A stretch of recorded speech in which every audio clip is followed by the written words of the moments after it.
we preview the quarterfinal games for the World Baseball Classic.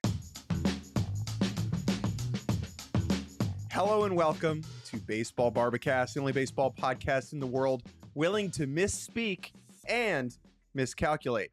I'm Jake Mintz. That is Chelsea Janes, baseball insider at SNY and friend of the program, pinch hitting for Jordan this morning. Chelsea, hello, how are you? I am doing great. I'm so happy to be here. Chelsea, no friend of mine has been worse at being fired. You were unemployed for about a week after the Washington Post, disgracefully asked you to exit the building, but you are now up in New York working for SNY. Congratulations on the new gig. Thank you. Thank you. I'm happy to be bad at being fired. I was very lucky, as were many of my colleagues, which is awesome. If you're good at your job, you're bad at being fired. On this episode, we are going to preview the World Baseball Classic quarterfinals. It's not that complicated. Spring training is still going on, and no one cares about it. We have 4 games set to take place over the next 48 hours. We have USA and Canada and DR against Korea today. That is our opener.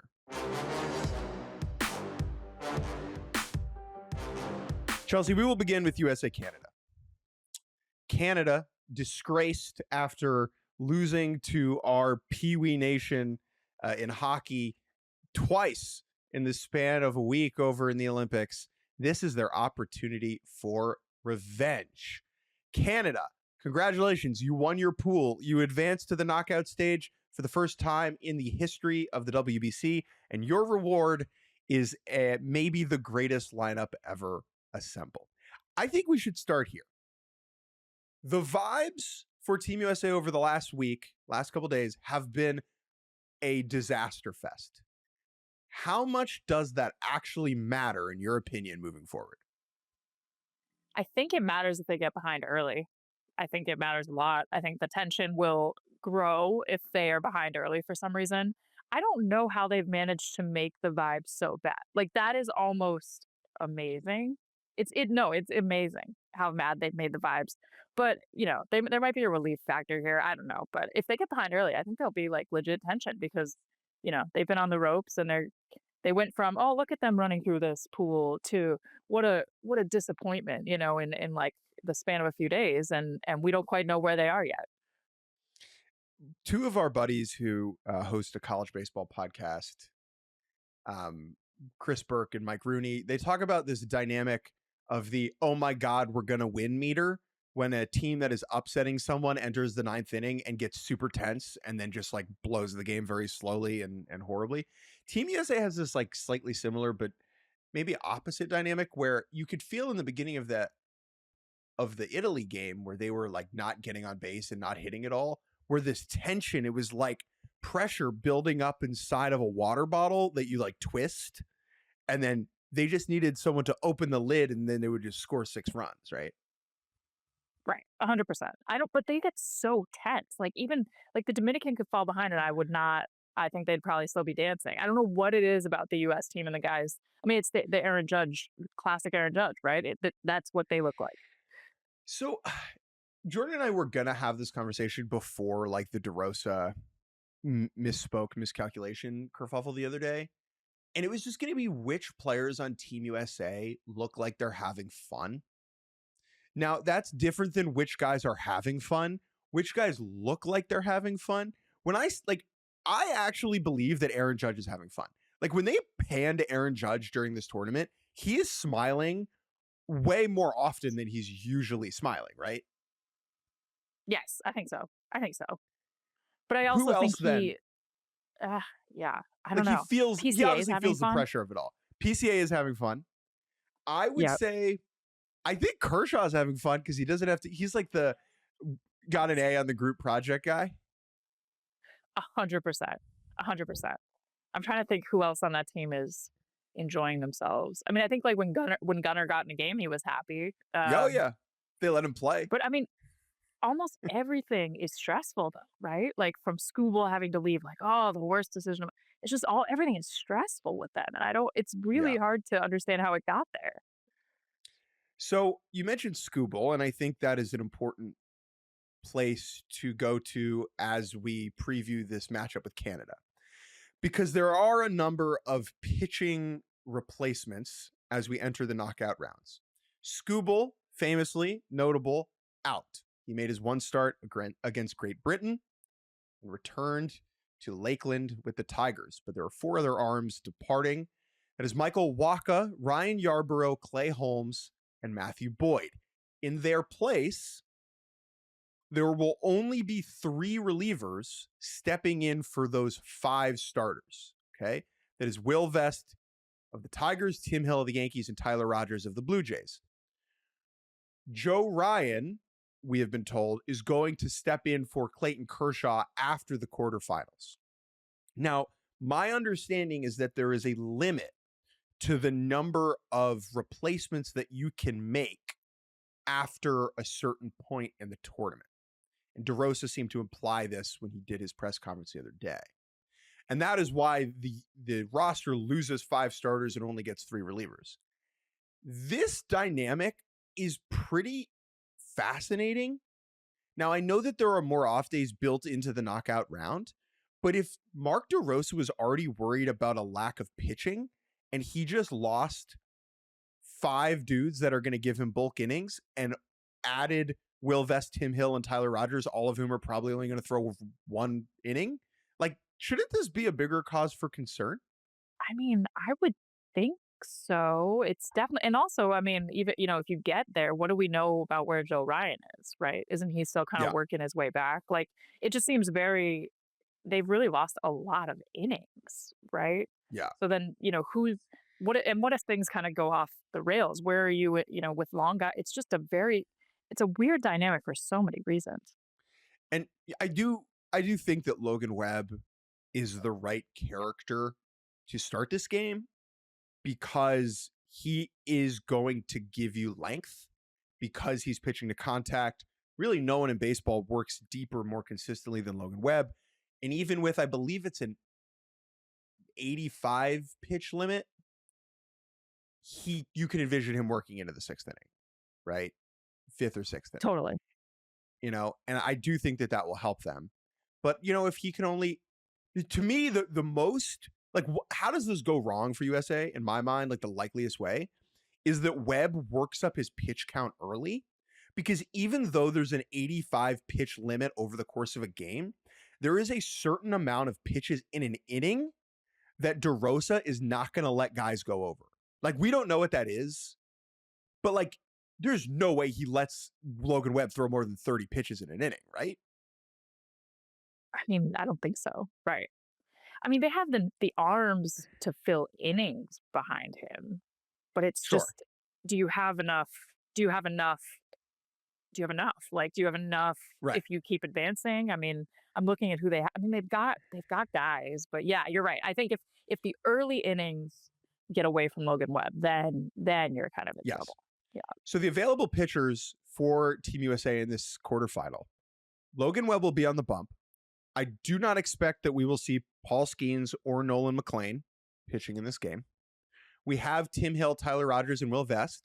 And then the relief group is Brad Keller, Gabe Spire, Griffin Jacks, Garrett Whitlock, Garrett Clevenger, David Bednar, and Mason Miller. Clayton Kershaw is also on this team. He is not going to pitch in this game unless they're up by a lot. That's a figurehead. Now, you can bullpen your way through the back half of this game. Like, there are enough arms. You have an off day after you haven't played in a couple days. Like, all those dudes are probably going to be available. You just do get into a situation where you are lacking length. And so that's going to be the pitching situation for Team USA. And going up against the Americans and this star-studded lineup will be one Mr. Mike Soroka. Mike Soroka. Chelsea Jades, Mike Soroka at Exactly. Washington National last year. You used to live in Washington, D.C. and be around the Washington Nationals. How much time did you speak with Mike Soroka? Was he someone that you talked to at all when you were with the Nats? Y- You know, a bit. He's very serious. Like, he's someone Okay. he'll talk to reporters, but he's in and out. Like, that guy is serious. And if I were picking someone to wear innings that you maybe think he shouldn't wear in the spring on behalf of a country, like that's the guy who's going to do it. Like he's going to try to put Canada on his back, successfully or not. But like that guy is serious. And he is not fake Canadian. Okay. This is like he None. played hockey in high school. Yes. All right. This is not, oh, my dad was born in Vancouver and moved to Seattle when he was 7. You know, this is someone who is bleeding maple syrup through and through. He made one start earlier in this WBC in Canada's opening game. He was fine, unspectacular. I believe he worked 3 innings in that one against Colombia. But I have less confidence in him than I did in Michael Lorenzen, though, because I just think that Lorenzen almost had nothing to lose in that start. Like his career, if Michael Lorenzen retired tomorrow, I think we would all remember Michael Lorenzen as this like admirable workhorse type. Whereas for Soroka, because of injuries, like I don't know if that's the same case. I do worry about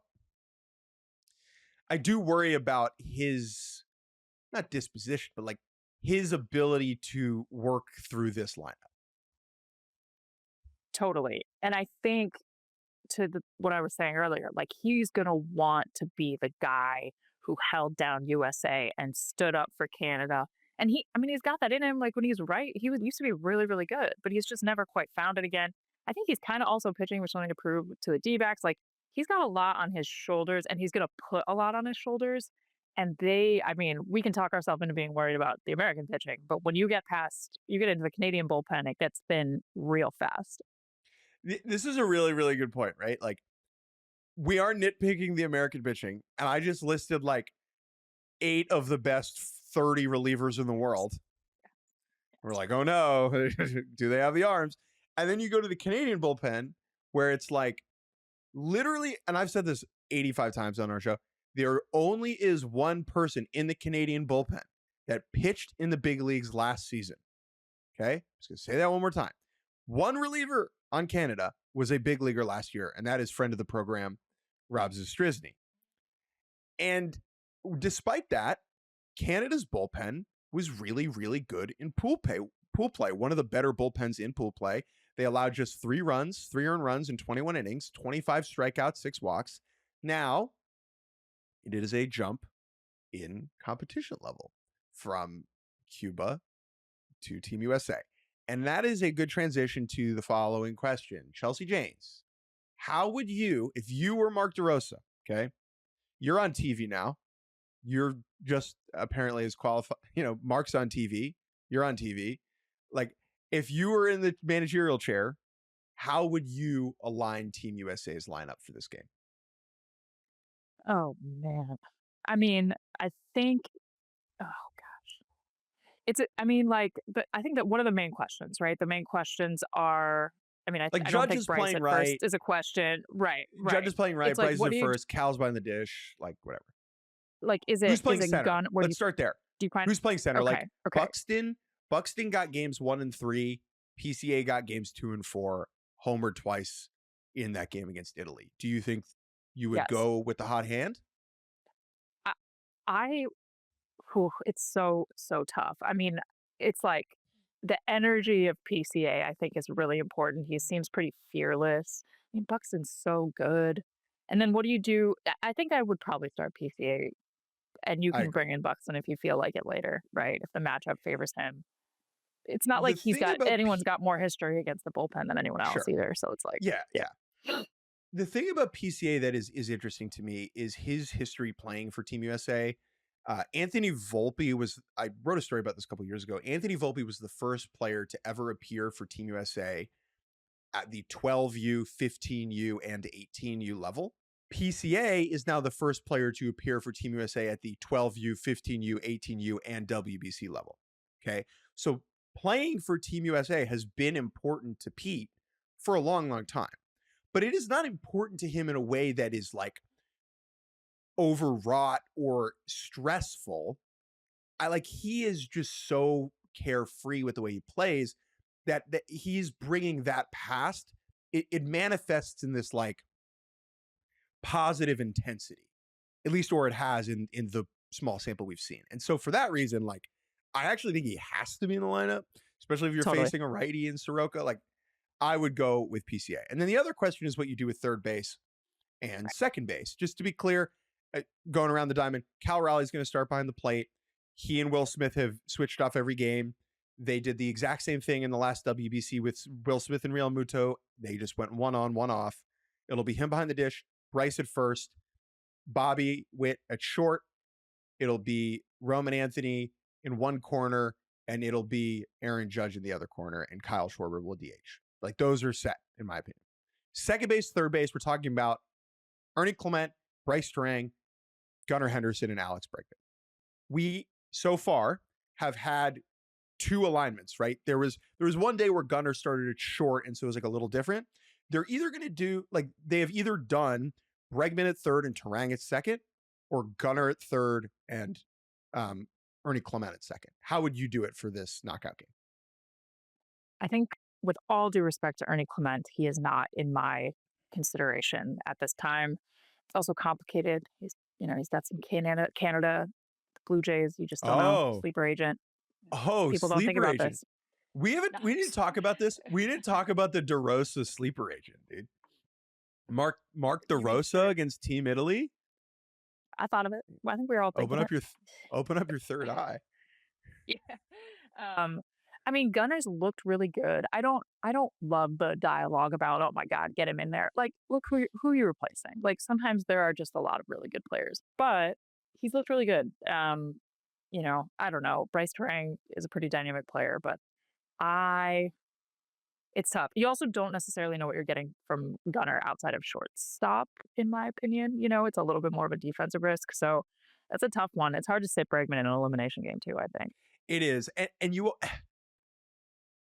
It's tough because you would be asked, the best like lineup has Bregman and Gunnar both in the lineup, but you're then asking one of them to play second base, which is not a position that they've spent much time at, or really any time at, over the course of their careers. Yeah. And when you compare the gap between that and Bryce Terang, who is like the best second baseman defensively in the world, now that Andres Jimenez has moved over to short, it just is. I think, man, I would do Gunnar, and like Bregman might like stuff DeRosa in a locker if that is how it goes. But I just think Gunnar has looked the most dynamic. I know he had a tough Yes. showing against Italy, but like in that Great Britain game, he was the guy, man. Yeah. I think if you can find, if you can convince Bregman, and I think you can, right? I mean, it's like give Gunnar a shot and tell Bregman to come out and pinch hit big homer off the bench. Like, which one of those guys Yeah, do you believe in a big spot late? Probably both, but Bregman. I also think Bregman can handle it, right? So, yeah, if you can talk him into it, and I don't think Bregman's going to throw a fit. I don't know. He doesn't seem like that kind of dude. Maybe I'm misreading him. Let's take a look at Team Canada before we move on from this quarterfinal matchup. The Canadians, emerging from pool play for the first time in their history, I believe they were the only team to appear in every single WBC that had never made it out of the group stage. Oh, interesting. They I didn't had know that. had some they had some big wins early on in their tenure. They beat Team USA. There was one year, this is in the old format, where all three teams in their pool went 2-1, but they didn't make it on run differential. But Canada gets out of pool play for the first time. Congrats, you get to play Team USA. Their lineup in that final game against Cuba, which, just remember, that game against Cuba was winner moves on. Like, if you lose, you're done. If you win, you're in. And so the lineup is instructive. They had Otto Lopez playing shortstop, Josh Naylor DHing, Tyler O'Neill in right, Abraham Toro at third, Owen Casey in left, Matt Davidson at first, Bo Naylor behind the dish, Denzel Clark in center, and Edouard Julien at second. I don't think they'll have Davidson in there against Team USA. Matt Davidson, former White Sox, is currently in Korea. It's like 80 raw power and the slowest bat this side of the Mississippi, which works against Cuba when they're all throwing 89 besides Levon Moinello. I don't think that will play against Team USA, so I would expect them to have like Tyler Black in there. But it is, and this is important, a lineup full of real, honest to God, Major League Baseball players. 100%. And the Nailers, especially Josh, there's a little Vinnie P vibe there where you could see him, getting in somebody's face and being like, let's beat these guys. Like, I could see it happening. Owen Casey looked really good too. Obviously I'm not saying anything that anyone doesn't know, but like that's the real deal right there. But yeah, the Nailers, especially Josh, that to me is like, if he could get on the board early somehow and get everybody pumped up, then you've got Yeah, some vibes. But it's a real lineup, and Abraham Toro is not starting for the United States.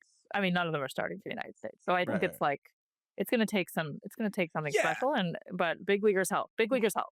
big leaguers, any big leaguer could take any big leaguer deep on any day, right? And like we've Totally. seen that in this tournament, especially over in the games in Asia and in Japan, where like Jahmai Jones and Shea Whitcomb, who are like kicking the crap out of AAA, look like gods because there's just a level of physicality that they're able to bring to the party. Now, when you're going up against Team USA, it's a little bit different, but I just do think having guys with experience is important. And then the last point on Canada here is a lot of these guys have been playing baseball in the Canadian baseball system for a very long time, not necessarily together, right? But the way that the Canadian baseball youth circuit works is very different than, obviously Team USA. Team Canada, for like the 18U team, the high school kids, they basically use them as a travel team to get them scouted by colleges and big league teams. And so they'll bring the Canadian, all-star team of 16 and 17-year-olds around. They'll play games in Florida. They'll play like good high school teams. They'll play good travel ball teams. And because of that, these guys spend so much time together. They're like playing 40 games together a year at the youth level. And a lot of these, and that's the case with Naylor. Tyler O'Neill came up in that system. Edward Julian came up in that system. Bo Naylor, Cal Quantrill. Like these guys have been playing together for a really long time. I'm actually working on a story right now that should come out at some point later today about how some of these guys beat Shohei Ohtani in Ohtani's first ever game playing for Japan. This was back No in way. 2012 in the 18U tournament. First game of pool play. No one really knows who Ohtani is yet. He's 18. And Canada, including Jacob Robson, who's on this team, and Josh Naylor, they beat him, right? So these guys have been playing baseball together for a really long time. So do not underestimate the intensity of that and the importance of that. Yes. That all being said, if you don't pick Team USA here, I think you're ignoring. You're either being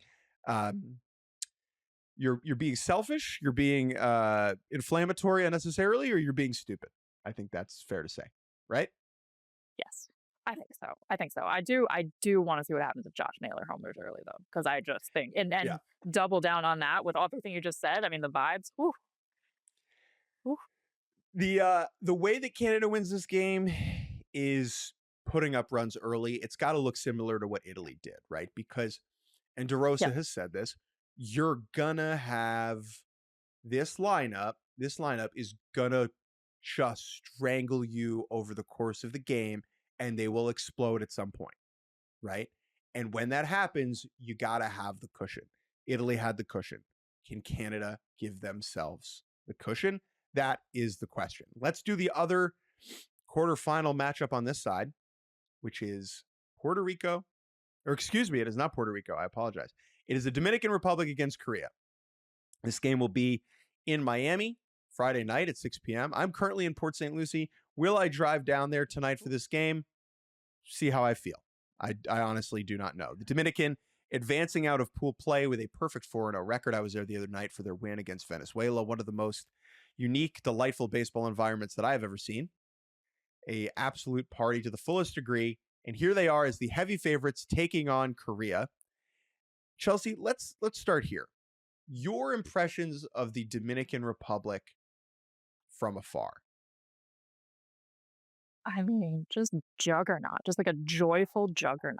I mean, they're just the best. I don't know how you don't watch that and say like, let them tell us how to play baseball. It's just so much Yeah. fun. I mean, they're just and they're loaded. I mean, if Team USA has the these lineups are loaded and they just play fearless. There's like no pressure, even though there's pressure, like people in Dominican want them. They're awesome. I mean, they're a blast to watch. I've loved watching them and I am excited. I mean, poor Ryu. It's running into a buzzsaw here, but man, they are fun to watch. So this pitching matchup is super fun. Super fun. Okay. The Dominicans are throwing Christopher Sanchez, who I would say Christopher Sanchez right now is pretty squarely the 4th or 5th best pitcher on planet Earth. Scooble Skeens, Crochet, Yamamoto, Sanchez, right? Sanchez, Yamamoto. He got all 30 second place votes in the NL Cy Young last year. Okay. This is just because his name is Chris Sanchez, I think, and he's on the same team as Zach Wheeler. Like, we kind of overlook him a little bit. This is an elite arm. This is the 3rd best pitcher, 4th best pitcher in the whole tournament. Like, he is a dog. And he is going up against Hyun Jin Ryu. Yes, that Hyun Jin Ryu of Dodgers fame. Chelsea, do you know the last time Hyun Jin Ryu pitched in the big leagues?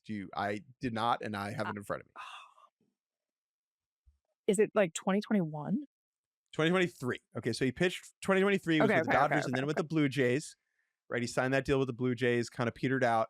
The last two seasons he has been pitching in Korea for the Hanwha Eagles, where he has been pretty good through 139 innings this year with a 3.23 ERA as a 38-year-old. I cannot imagine he is throwing hard.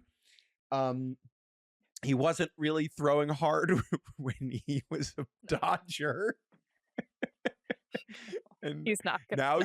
Now if he's he comes Eagle. out throwing gas, something has happened. Yeah, test his piss. I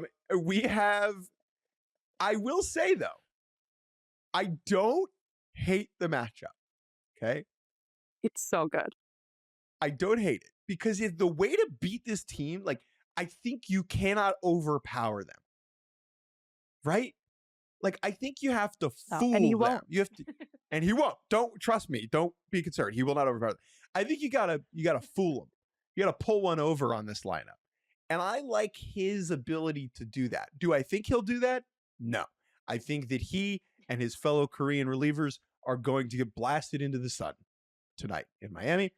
And this Dominican lineup will give them a proverbial swirly of home runs. However, if you could pick anybody on Korea to start this game for them, Ryu is the pick.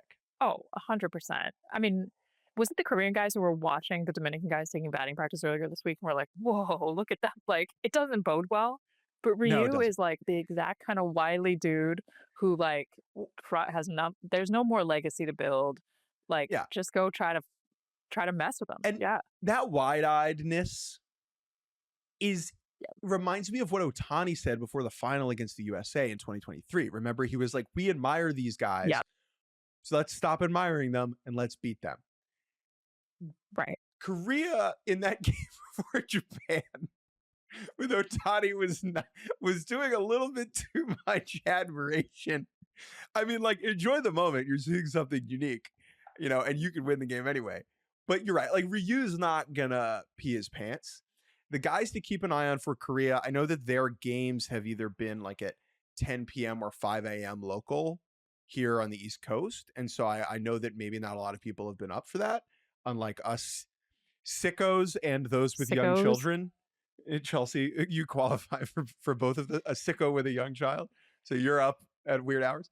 The two players that I would like to highlight for Korea, besides like the big leaguers you probably know, Jemai Jones, Jung-Hoo Lee, even Shea Whitcomb if you're a loser like us. Bo Kyung-moon and Hyun-Min An. Moon is the big burly first baseman with tons of pop, and then Hyun-Min An is the 21-year-old who won KBO MVP last year, outfielder with a lot of quick twitch. And you've watched some Bo Kyung-moon during this tournament? He's a beast. He's a beast. Yeah. I mean, he has been a star. Like, he's been a lot of fun to watch. I don't know what it is about him that I have enjoyed watching so much. It's probably that I don't see him all the time. I think his name is fun, but yeah, he's been legit. I mean, he's been a revelation. I think he's had maybe the biggest like bump in credibility, baseball credibility globally from this tournament. Yeah. he's dangerous.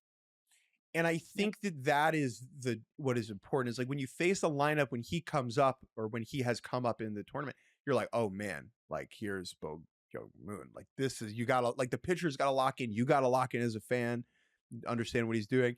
As far as like the swing goes, there's some, locked in Rowdy Tellez to this. And I don't mean that as an insult. Because remember, Rowdy Tellez used to be a freaking monster. And so it's just this big first baseman with like tons of juice to all fields. And then On is the one, like I was talking to a international director yesterday about On. Like he's 21 years old and it is quick twitch. He has gotten a lot stronger and hasn't lost the athleticism. I love his move in the box. He's hitting fourth and Moon's hitting fifth, right? And so having a 21-year-old hit fourth for you in the WBC over the guy that can't stop hitting home runs, I think is indicative of something. Chelsea Janes, here is my question about this game before we take a break. What does victory look like for Korea tonight? Is it a win? Like, should our standards for them be high? Like, should it be like, well, anything but a win is a loss? No, I think play into the later innings with a shot. Like, if you can keep them close, I think you've won. Like, if Ryu can at least hold them down and hold off the explosion, you're going to give up a home. Soto, Guerrero, or Tatis will homer in the early innings. Let it be a solo homer, and then stay close. And if you can get to the later innings, I think that's a win. It's hard to imagine an actual win. The only way that happens if like Christopher Sanchez's arm falls off, I think, and they totally underestimate the Koreans, which I guess is possible. But you just got to hold off the explosion and give yourself a shot. The weak link on this Dominican team is the bullpen. Now they have stuff, they have gas, like it is nasty. But as we saw in the ninth inning of the Venezuela DR game that I was at, like DR goes into the ninth inning up 4-3, up 7-3. And they put in Abner Uribe and he just walks the first three hitters and they take him out, right? Like these guys are liable to walk the farm. And if Korea can keep it 4-1 or 6-2 heading into a late inning situation, chances are at some point you will face a Dominican reliever that doesn't know where the strike zone is, and it's can you just lay like off do those that thing pitches? where you hold the bat in front, like in Little League, like in Little League where you wave like you fake bunt. Like at some point you're going to get one of those guys. Do you not chase? Can you capitalize on that moment with a clutch hit? And is the score close enough when you get to that point? Those are the big questions. Who you got? Yes. I mean the DR. Okay. Unfortunately, with all due respect. Corrected. With all due respect to Korea. All right. Before we take a break, I want to let everybody know about Yahoo Fantasy Baseball. The fantasy baseball season is almost here. You cannot, unfortunately, draft Bo Young Moon and Hyun Min On as they are still in the KBO, but you could draft like basically anybody else you want. Draft with your pals, draft with your enemies, or join a public league here at Yahoo Fantasy. Sign up in the Yahoo Fantasy app or at yahoofantasy.com/baseball. We're going to take a quick break, and when we return, we will preview the two other quarterfinal Japan against Venezuela, and Italy against Puerto Rico. And welcome back to the WBC quarterfinal preview. I'm Jake Mintz. That is still Chelsea Janes. On Saturday evening, Saturday night's all right. Japan against Venezuela in Miami at a preposterous 9 p.m. local start time. That is for Japanese TV markets. Like, this is a great example, like people getting, oh, my kid is going to be up all night and won't be able to watch Seiya Suzuki. It's like, you know what? It's not for you. It's for the 100 million of the 125 million Japanese citizens that watched the WBC last time. Like, take yourself out of the equation. So that will be late on Saturday evening. Japan against Venezuela. Japan going 4-0 in pool play. Venezuela losing that final game to the Dominican, finishing second and being tasked with Japan. The starting pitching matchup for this one is very fun. Ranger Suárez on the bump for Venezuela against Yoshinobu Yamamoto for Japan. Chelsea, we could go in a million different directions. Where would you like to start? This isn't a helpful direction, but like I think someone needs to tell Yamamoto he doesn't have to pitch. Like, I can't believe he's pitching in this tournament, but that's a separate issue. After what he did in the play, I mean, doesn't this guy? I mean, come on. So here's the thing. Here's the thing, though. But It's house money, dude. Like, This is maybe not fair to say and maybe disrespectful. There is like a Patrick Corbin 2019 Nats element now with Yamamoto where he has done it. Totally. He has accomplished it, right? He won a World Series by doing things that people did not expect him to do and like putting his career on the line with the money already. Like Patrick Corbin was willing to come out of the bullpen for the Nats in 2019 1,000 times because the money was on the table already. He'd already earned the contract. Same thing with Yamamoto, right? The legacy is secure. He is just doing this for fun. He does this because he wants to. It's wild. My favorite part, and we have this, Chelsea, is he said that, let me back up. The initial reporting out of Dodgers camp was that Yamamoto was going to throw this game in the quarters and then return to Arizona to rejoin the Dodgers. That was then corrected, and it was Yamamoto is going to stay with Japan through the end. Here's probably what happened. Hey, Yama, can you come back after your start? No, I don't want to. And if you're the Dodgers, what are you supposed to tell him? He just won you a World Series, right? Yep. No, he's a sicko in a great way. I mean, he is, it's amazing. Like, I love it. I love that he wants to keep pitching. I just find it incredible that he's pitching huge games in the WBC, 3, 4, well, I don't know how many months. I can't count. 5 months after World Series. It's nuts. But him and Ron Hare, are we calling him Ron Hare? Ranger Suárez. That's a fun one. That's a fun one. Yeah. These are two guys. If I had to take two pitchers in baseball that I least think would piss their pants in a big moment, like Yamamoto and Ranger are right at the top of that list. You know what they should do with Yamamoto if they go to the finals? They should have him jog out to the bullpen, like not to pitch, but just for the theater of it all. It's like to just send him out there. Totally. And Ohtani, just to give Friedman a heart attack. Oh yeah. I think of all of the quarterfinal matchups, this is the one most likely we'll see an upset. I think Venezuela has a real shot here. And that is because in part of Ranger Suárez. That is because in part, like the Japan bullpen has been good and not great. Teams have clawed their way back into games.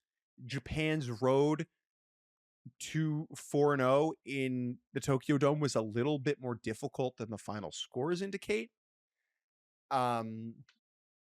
The thing I do like about Japan, the way that they've constructed their roster, and I kind of changed my mind on this.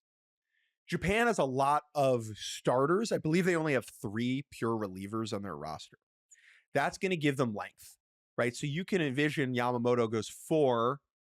They hand the ball over to another bulk guy who can get them into the 7th, whereas Venezuela is going to have to kind of roll the dice with a bullpen that maybe isn't at the same level. That being said, if you just look at these lineups, I think Venezuela has a better one. Ooh, yeah. It's close. It's really close. Yeah. Like I know Shohei Ohtani's I'm good. trying to think. I'm hip to that, you know? Yeah. No, you're right. You're right. And especially with proven big league hitters. Yeah, that's the thing. And not to disrespect any of the NPB guys, but like, no. You know, Kensuke Kondo is a guy we were really excited about, and he's been like pretty bad in the tournament so far. You know, pulling up Venezuela's lineup from the other night, I don't agree with the way that these players are ordered. I think that the lineup construction here is comical, but it goes Acuna, MVP. Michael Garcia just got a huge extension. Luis Arraez, for all of his flaws as a player, is a great bat for this tournament. You want guys that can put the ball in play and make things happen. Especially true with a team like Japan, where the defensive alignment is not great. Seiya Suzuki's going to be playing center field. Like, we had a moment in pool play where he could not get to a ball in the gap. Could that come into play? They then have, I always forget, WN Contreras and WM Contreras is like it's Wilson. It's Wilson at first in the 4-hole. Salvi, William, Willier, Ezekiel Tovar, Jackson Churio. Those, like, I think that all of those players, not all of them, but like a lot of those players would just start for Japan. Like, I do think that lineup is notably better. Yeah. Yeah, it definitely is. You're right. Now that I'm kind of looking at that, I think I defer to some of the NPB guys just on legacy over there. But you're right. I mean, in terms of being proven, I can't get over the lineup construction. I don't know why I didn't internalize it the other night, but that's insane. But yeah, they're good, and they're also playing with house money. All you got to do is you beat Japan. There's no pressure on them. There's the Yeah. the entire And country of remember, Japan will follow. they were 2 flaps of a butterfly wing away from knocking off the U.S. in the quarterfinals last time around. I mean, that was one of the best games of the tournament. And so they're not going to be intimidated. I think I might even take Venezuela in this game. Now, I understand that would be bad for business because anytime Shohei Ohtani farts, all of our media companies make money, but and that's obviously what MLB wants. I want it too. I want to watch Shohei Ohtani playing the WBC. I get it. But I think that this trap game for Japan, flying over, 19-hour flight. Venezuela's already been here. Be careful. Be careful here. Who do you got in this one? That's a great take. I think I take Shohei Ohtani in Hot this take. game. Hot take. But that's the only it's not, if he that's the thing, right? It doesn't matter if he decides to pop off. But yeah, you're right. I think Venezuela's better. They're playing with no pressure. That's not a short flight. So you're right. I like it. Suarez, he makes me I don't think he's gonna freak out, but I also, I don't know. It's tough. It's tough. Ranger, to me, this game is how deep can Ranger go? If Ranger goes 3, Japan will win. If Ranger goes 5, I think Venezuela will win. Just because, the weak link for Venezuela is the bullpen. They were pretty good against DR the other night. They kept DR down. The Dominicans scored 7 runs in the first 4 innings and then didn't score again. Now, maybe that part of that is that they threw it into cruise control. Just something to keep an eye on. All right, the other quarterfinal. Now we can talk about Vinnie P. Italy against Puerto Rico. Vinnie Pasquantino, since we last recorded this podcast, hit 3 home runs in a game against Mexico to send Italy through and send the U.S. through. Before we preview this, and we're going to talk about Vinnie a little bit more later in Good, Bad, Uggla, Vinnie Pasquantino's ascension over the last 2 weeks into a superstar. We have known Vinnie for a while here on this show. We've had him on many times ever since Vinnie was in AAA.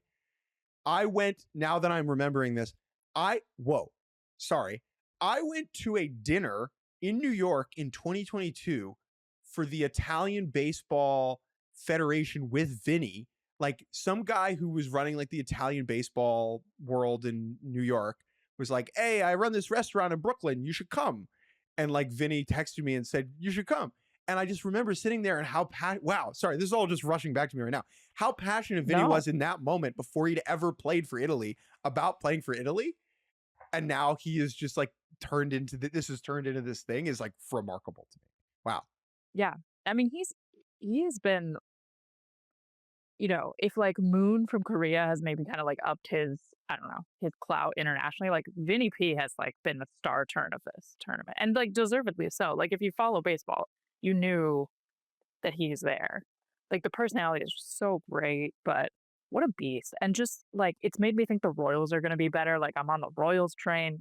It's been a transformative time, and I kind of hope they keep it going. I'm not looking at Puerto Rico and thinking, no shot. I think they have a shot. Sure. The Seth thing Lugo's about a real pitcher, but that is the biggest thing. Is that Seth Lugo, the Puerto Rican, who, let me just say, Seth Lugo, dye your hair. Go blonde. I need this from you. Lean in, brother. Lean in, Hermano. Let's get those tips moving, dude. We don't have a starting pitcher yet. And if he doesn't, that's why they lose. We don't have a starting pitcher yet for Italy, which is interesting for a couple of reasons. So Italy, in the way that they went about lining up their pitchers during pool play, they saved Nola and Michael Lorenzen, their 2 best arms, for the 2 most important games against Mexico and the U.S. And as a result, they will not be available to pitch in this game. Sam Aldegheri who is, and I don't say this pejoratively, actually Italian. I believe he's like from Italy. He pitched their first game of the tournament. I believe that was against Brazil. And then their second game of the tournament, they started Dylan DeLucia, who is a minor leaguer in Cleveland system, who pitched for Ole Miss Ole Miss, I believe, in the College World Series a couple years ago. So, like, whoever they throw will not be a big leaguer today, and I think, or on Saturday, and I think that is relevant. Yeah, I mean, I look at their like they have big leaguers in the bullpen. Absolutely. They're marginal.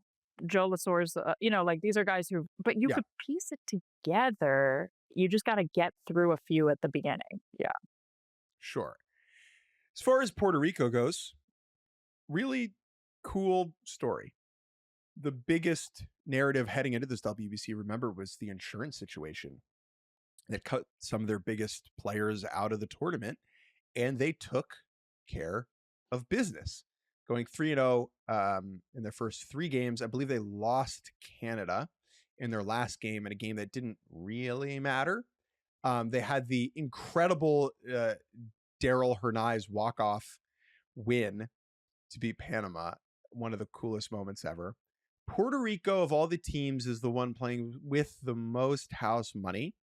I think there was a lot of doubt about this roster without its biggest stars, but I don't think they're going to roll over. We do talk about having big leaguers, and this team has big leaguers. They're not superstars. I don't think there's anybody on this team that's going to make an all-star team this year. Willie Castro, Elliot Ramos, Nolan Arenado in his later years, Carlos Cortez, who is the only ambidextrous position player, which is like a very fun fact.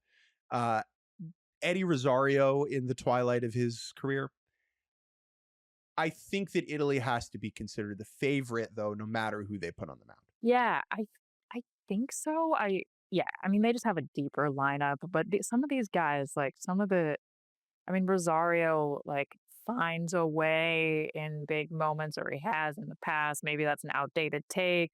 MJ Melendez was like raking in Mets camp weirdly. Arenado's Arenado. It's, you could see it. You could see somebody coming up big, and they have real pitching, especially in the back end. But it's tough. I think I have no good take on this. I think it could really go either way.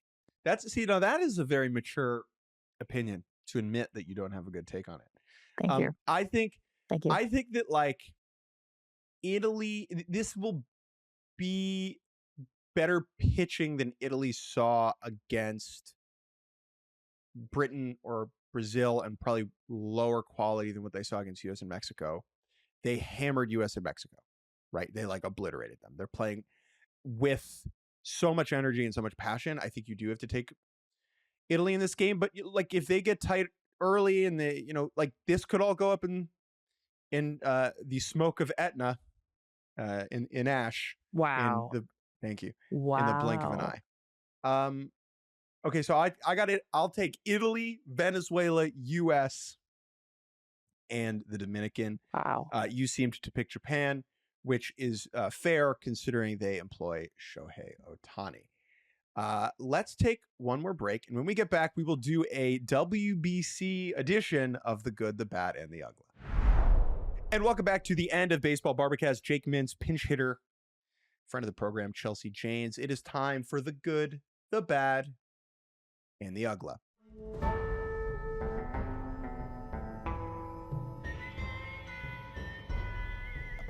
One thing good, one thing bad, and one thing Uggla from the week that was. We're going to put a slightly different tint on this one and do it all WBC focused. Chelsea, just so much good about this tournament. A lot to choose from. I will kick the rock to you.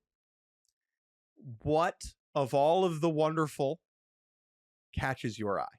Man, it's really tough. I was thinking about this earlier. Like, this has been really good, I think, right? The thing, like, this has been a great tournament for baseball, even with, like, the angst. Even the angst has been good. It's been great. It's been good angst. It's been great angst. It's been angst that means, like, we have arrived.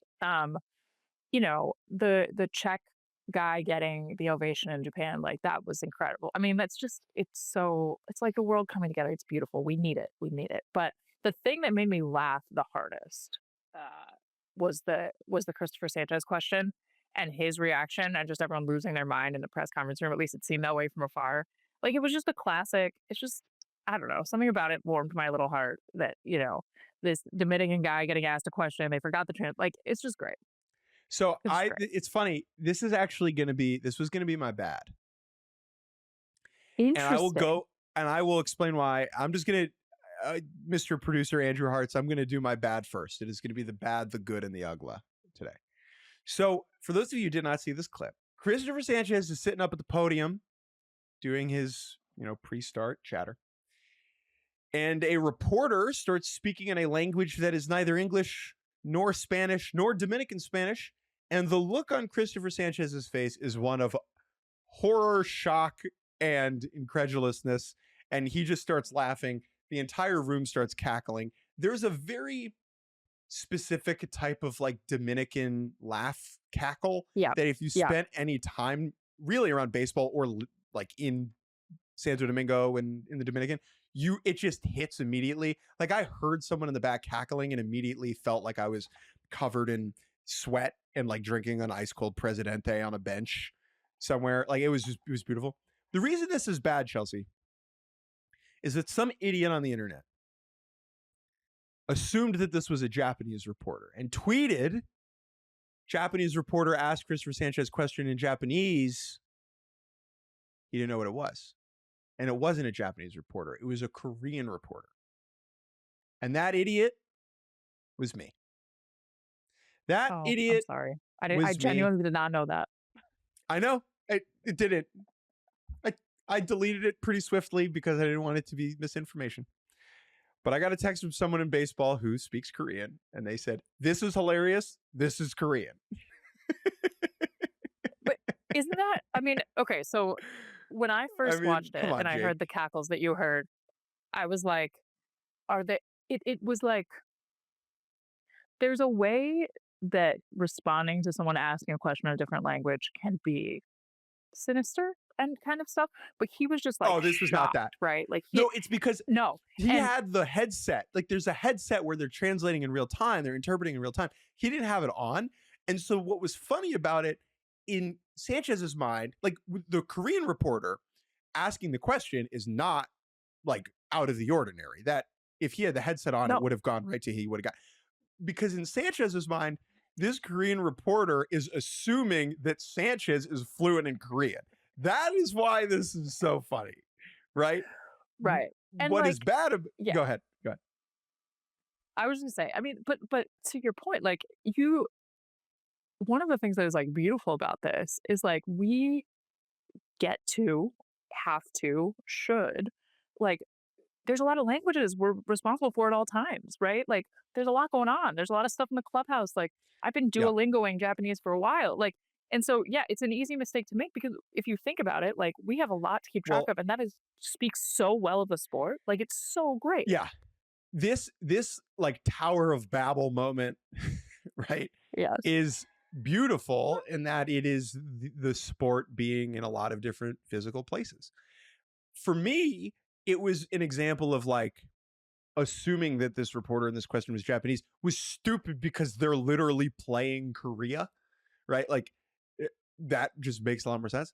But also we as media have just been exposed to more of Japanese baseball culture over the last number of years because of Ohtani and because of the Dodgers and whatever. And I, after apologizing for this stupid mistake, like thought about like why I made it. And what was one of my takeaways besides my like accidental racism was like, oh, wouldn't it be cool if more and more Korean players started coming over? Like it would like to have that. I didn't know this was bad on my part, but it was also just like, there is more than what I'm always thinking about, right? Than what I'm being exposed to on a regular basis. And so even though I was bad and dumb, this moment, you are correct, was very, very good. My good, as we continue to go out of order this week, is a joke that Vinnie Pasquantino made on Pat McAfee's show. Now, I was not watching this live, as I do not watch Pat McAfee's show live or recorded in full. I have other things to do. But this clip came across my timeline, and I thought it was maybe the funniest joke I have heard a baseball player tell. Chelsea, we often talk about how the bar to be entertaining as a baseball player, or really as a professional athlete, is much lower. There are very few professional athletes, baseball players, who I'm like, that guy could actually be my friend. Like, I would actually want to go hang out with that guy. Vinny is undeniably one of those people. He is not just funny for a baseball player, he is funny. And on McAfee, Pat McAfee was asking, what is your eligibility with Italy? Like, what is your family's history? Like, how did you find out that you were able to play, right? And Vinny was talking about how his grandfather came from, was born in the States, but their parents were from Italy, and like, talking about his grandfather. And Pasquantino goes, Pat McAfee goes, what would happen if I Googled your grandfather? And Pasquantino goes, oh, a couple things would come up. And do you know about Vinnie Pasquantino's grandfather? I feel comfortable talking about this now. That if you Google Pasquantino versus the United States, something will come up. In fact, it is a Supreme Court case. Yeah. And so then Vinny, in response to McAfee, goes, yeah, man, it's not the first time a Pasquantino has taken on the United States. Unbelievable. Unbelievable. That's joke. Incredible. Unbelievable. He's so quick, man. That espresso is hitting. Yeah. It was hitting. Yeah. Pasquantino versus the United States was an actual Supreme Court case. I don't know if the person involved was like Vinny's grandfather, but it's certainly like a relative. It's like there was no violent crime here. This was about like international taxes and alcohol smuggling over borders. All right. And so it was so good. He was so quick because it was clear Vinny knew that McAfee knew that his family was like involved in a Supreme Court case. And then when Vinny, and I'm already laughing my ass off, and then Vinny just goes, it's not the first time a Pasquantino has taken on the United States. I was like, that is so quick. That is so quick. It's so good. It's so good. Yeah. And even like he kind of left an Easter egg too when he was talking about the Bobby Witt room key, because like there's been kind of behind the scenes hotel stuff with Team USA. So it's just like, he's like the perfect he's like the guy who like kind of, when you're watching reality TV, like the best narrator, like looking at the camera being like, and this is what, like, he's on it. Yeah. He gets the lore. You watch reality TV, Chelsea? Just a little? Oh my God. Is that a joke? Just a little? Yes, I'm absolutely kidding. So much. Too much. Chelsea James, I know it's up your alley. All right. That was my good. What is your bad this week? Tubi. Nothing against Tubi. I respect, it's a wide open streaming market right now. But by the time I found that game, Juan Soto had already homered. It's because I the real problem is me. I can't remember my Apple password. I couldn't download Tubi on my phone. I wasn't near a smart TV. That's on me. But I think the broader issue here is it's like, and I'm not trying to be like a crazy boomer, like it's getting kind of hard to find baseball games. Like you really got to know, right? Like the Mets have like 6 different people broadcasting games in the first 2 weeks. It's fine. It's fine. It's nobody's fault. It's certainly not Tubi's fault. Get in there when you can. But it's a lot. It's a lot. It should be easy to watch the baseball game. It should be whatever the game is. It should be easy to watch it. And I think about this in the I think about this in the context of like my own technological capabilities, where if me and you, Chelsea, are having difficulties finding Tubi, the 73-year-old Dominican grandfather in Washington Heights, like pulling out his iPhone, like, good luck. Like thinking of you, Now, the real reason that this is bad is that just Tubi was down. Like Tubi went down for the Soto home run. Now, Tubi or not Tubi, is free, and like you go to the website and it's just like right in front of you. That part I like. You don't have to put in your email. Not a free ad. It's definitely not. But an unacceptable moment here for Tubi, because I can't speak to Tubi's history as a streaming service. But DR Venezuela in the WBC has to be one of the most important sporting events ever streamed on Tubi. Yeah. And they screwed. I they mean, screwed to up. be fair, Oh, Netflix. Remember Thank you. Netflix tried to. Remember there was like they were trying to live stream a sporting event for the first time and it failed a few years ago. I forget what yeah. it was, like a boxing something I don't watch. Um, so it's like I think it is a thing, but I don't know what you do like in terms of making this easier because I get and is there a way you can just like buy into all baseball like mini subscription? I don't know. Rob Manfred's got it, I'm sure, but it's getting rough. It's getting harder. You got 3 more years of this before all the contracts are up, and then all baseball will be packaged to Tubi. All right, Chelsea, let's finish 100%. up here with the Uggla. I'll let you start. What was Uggla for you? I can already see the smile on your face. You brought this to my attention. Guy Fieri at Roger Dean Chevrolet Stadium in Jupiter, Florida, with Cardinals. What is he? Pobo now. Hyun Pobo. Blum. Guy Fieri with a cigar next to a not clean shaven, by the way. I noticed he looks a little scruffy. Hyun Blum. That's And good. That means he's working. I don't know. Totally. I don't know how those two people find each other in this life. I don't know how they find each other at Roger Dean Stadium. I don't know anything about how that comes together. And yet like if you know Hyun Bloom at all, and I don't know him well, you know him better. Like he's a fairly buttoned up guy. He's funny, but he's like a Yale guy. He's the president. He's just I don't know. And Guy Fieri, with it's just incredible combination of two humans at an incredibly random location in the baseball universe on an incredibly random day in March. I don't know, just perfect. The best part, I mean, so I should have done this earlier. I have put out feelers to Hyun Bloom.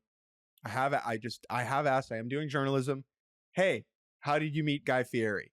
Okay, and if Hyun gets back to me in the next 5 minutes, I will share his response if it is on the record. My favorite part of this is that Guy is just like dressed up as Guy. Like if you're like, hey, Guy Fieri, Yeah. can you do me a favor? Can you be as Guy Fieri as possible while you're talking to Hyun Bloom? He's got like this enormous silver chain. He's holding a cigar.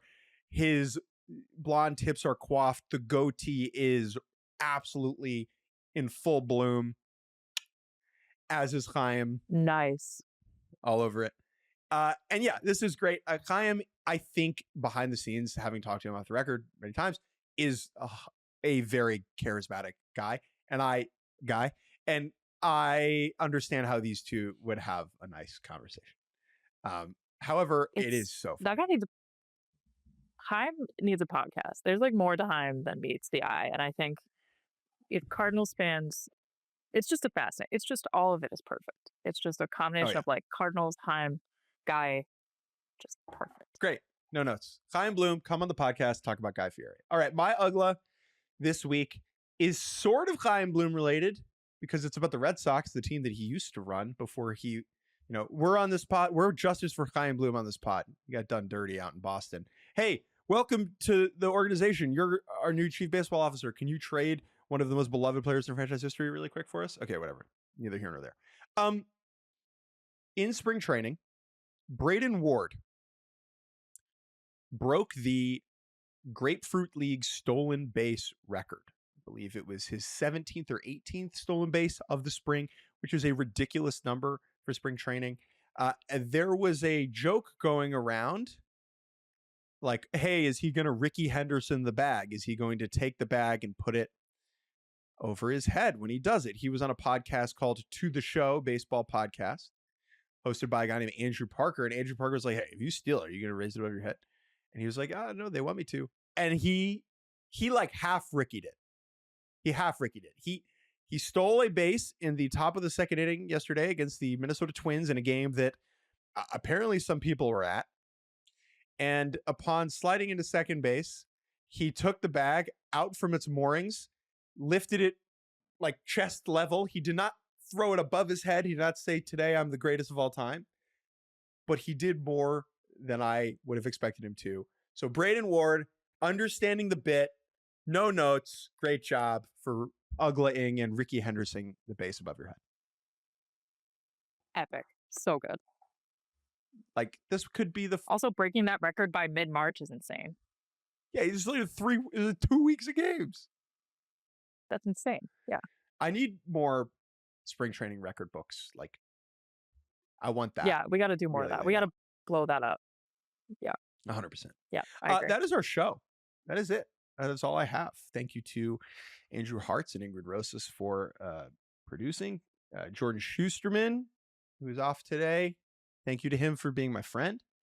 Thank you to Chelsea Janes for hopping in a time of need.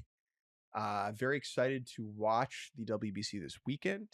Chelsea, before we let you go continue with your life, is there anything you'd like to say? Anything you'd like to plug? Anything you'd like to promote?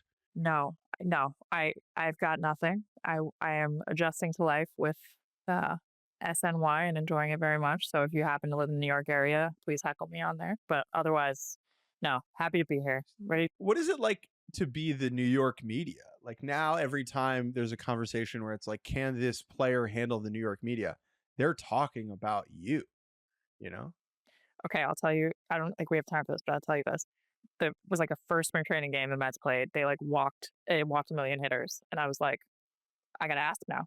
Like, I'm in New York. I got to make this. It matters. You know, this is New York. First day of spring training. It still matters. So I was like, Carlos Mendoza, is it too early to care about the walks? You worry about all these walks? And he was like, yeah, it's way too early. And I was like, okay, too hot. Okay, sorry. Sorry. Yeah. but no, I'm just kidding. But yeah, it is weird. It's weird. But it's the best. Everyone here cares so much. It's awesome. That's the thing, dude. I mean, this is a long conversation. Yeah. Like, the intensity that comes with the bigger, more fervent fan bases, as someone who covers it, can be not grating, but it can be stressful to be around, but it's also what pays the bills. And like, it is what drives interest. And that passion is a good thing. It doesn't always manifest as a good thing, but it's certainly, like, at its core is a positive thing for the sport. So Chelsea, thank you for taking on the big markets. Thank you for coming on the show. Thank you for who you are and what you do. Nobody I know. Let me say that there are few people I know with a better moral compass than you, and I appreciate you dearly. Thank you. Back at you. Thanks for having me. I'm working on mine. Maybe won't mix up Koreans and Japanese on the next show. Thank you all for listening. You can email us at baseballbarbacast@gmail.com. Have a wonderful weekend, everybody.